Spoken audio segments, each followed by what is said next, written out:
Hello guys, welcome back to my YouTube channel. और इस video में हम लोग पढ़ेंगे Fritz chapter number 2 of English literature. Book is echoes. ठीक है ना। तो मैं आपको आज चैप्टर नंबर 2 फ्रिट्स एक्सप्लेन करूँगा। देखते हैं कैसी स्टोरी है, क्या है इसमें। ठीक है ना। तो सबसे पहले मैं इसके ऑथर के बारे में आपको बताऊँगा कि ये किसने लिखी है और इनकी जो इस कहानी की जो ऑथर हैं उन्होंने क्या क्या किया है, कैसे कैसे उनकी लाइफ हुई है, वो सब यहाँ पे लिखा हुआ है। तो मैं आपको पूरा रीड करके एक्सप्लेन करूँगा कि ये क्या थे, कैसे इन्होंने ये कहानी लिखी। ठीक है ना। तो चलिए इस वीडियो को स्टार्ट करते हैं। दोस्तों, ये जो स्टोरी है फ्रिट्स, ये लिखी थी सत्यजीत रे ने। सत्यजीत रे is the best known as a reputed international level filmmaker and director। बहुत ही ईजी है ये सब लाइन, ये सब आप खुद ही समझ जाएंगे। Though he tried his hand successfully in other fields such as writing, music, graphic design, advertisement, calligraphy, etc। इन्होंने ये पहले ये मतलब इनको सब लोग एक इंटरनेशनल लेवल की जो फिल्म मेकर एंड डायरेक्टर थे उस नाम से इनको ये लोग जानते थे। इन्होंने और भी चीज़ों के लिए ट्राई किया था, जैसे कि लिए राइटिंग के लिए ट्राई किया था, म्यूज़िक, ग्राफिक डिज़ाइन, एडवर्टाइजमेंट के लिए, कोरियोग्राफी के लिए और भी चीज़ों के इन्होंने ट्राई किया था। ठीक है ना। He is regarded as one of our best film makers. He is regarded as the one of our best film makers. He won 32 Indian national film awards. इन्होंने 32 Indian national awards, film awards जीता था। He was also honoured with the Bharat Ratna in 1992। इनको honour किया गया था, इनको सम्मानित किया गया था भारत रत्न से 1992 में। He wrote several short stories and novels. इन्होंने बहुत सारी शॉर्ट स्टोरीज और नॉवेल्स भी लिखे थे, both for children and adults. दोनों चीज, दोनों लोगों के लिए, बच्चों के लिए भी और बड़ों के लिए भी। ठीक है।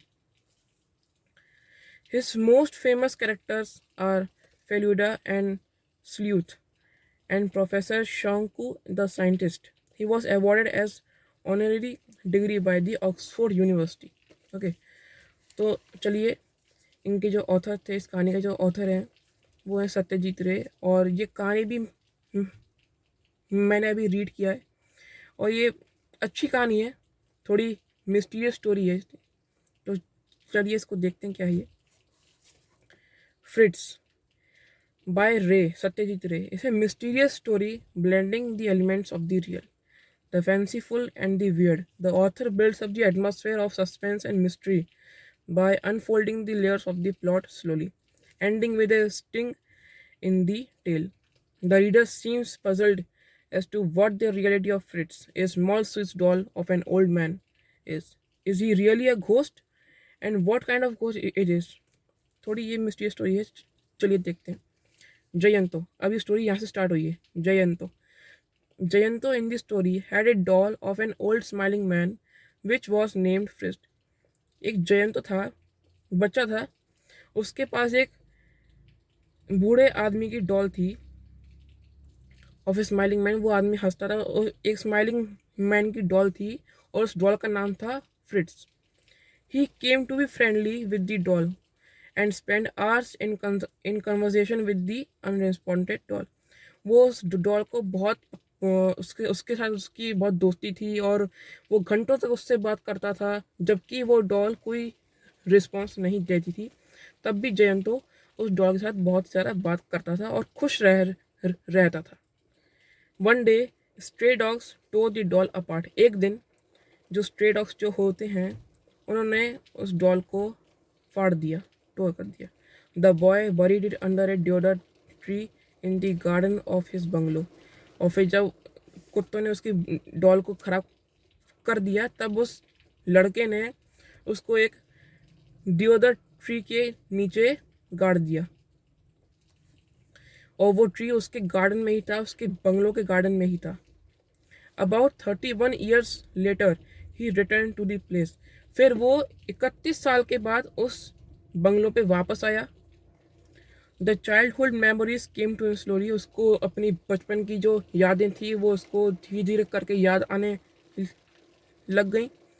One night, he had a creeping feeling of something walking on the cover of his quilt. लेकिन एक रात उसको एक क्रीपिंग फीलिंग हुई. उसको ऐसा फील हुआ कि कोई उसके आसपास कोई घूम रहा है. ठीक है. ही showed some circular marks on the quilt.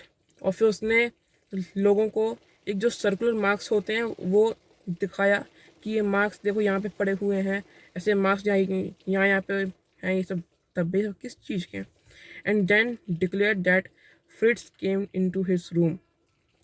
और जो वो छोटे मार्क्स थे वो उसी के थे.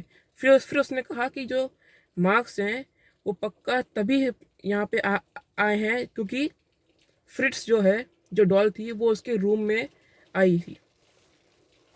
ठीक है ना.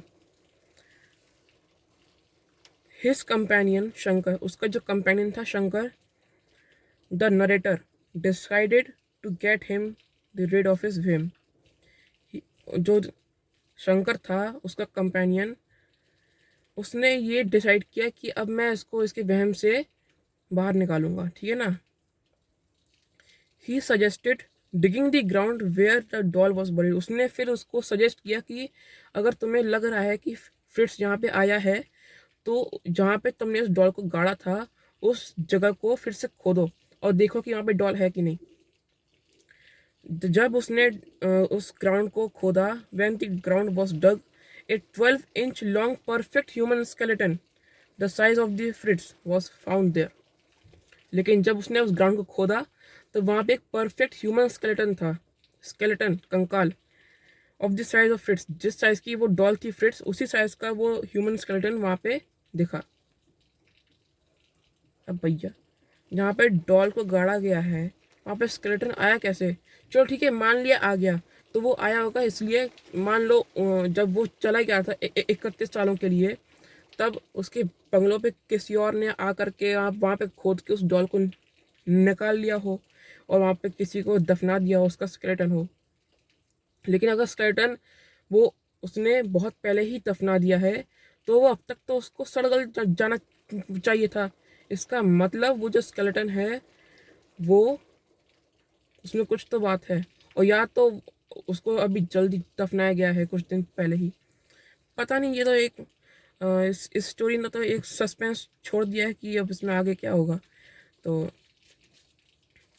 अच्छी थी स्टोरी. स्टोरी अच्छी थी.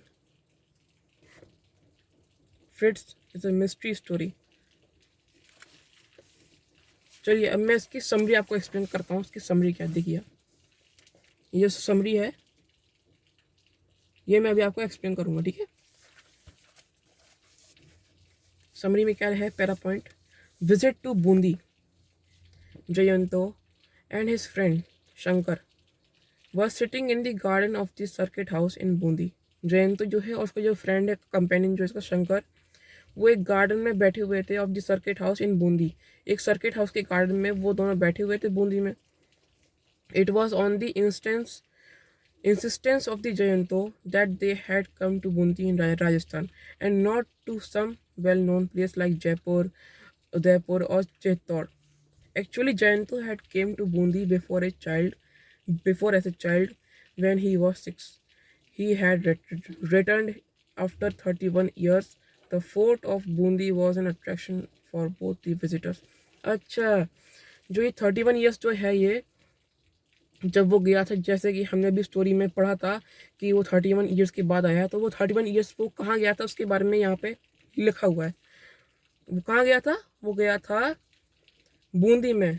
और उसने ये भी कहा कि वो बूंदी ही क्यों गया, वो और जगह पे क्यों नहीं गया, जैसे कि जयपुर, उदयपुर, चित्तौड़ ऐसी जगह पे वो क्यों नहीं गया.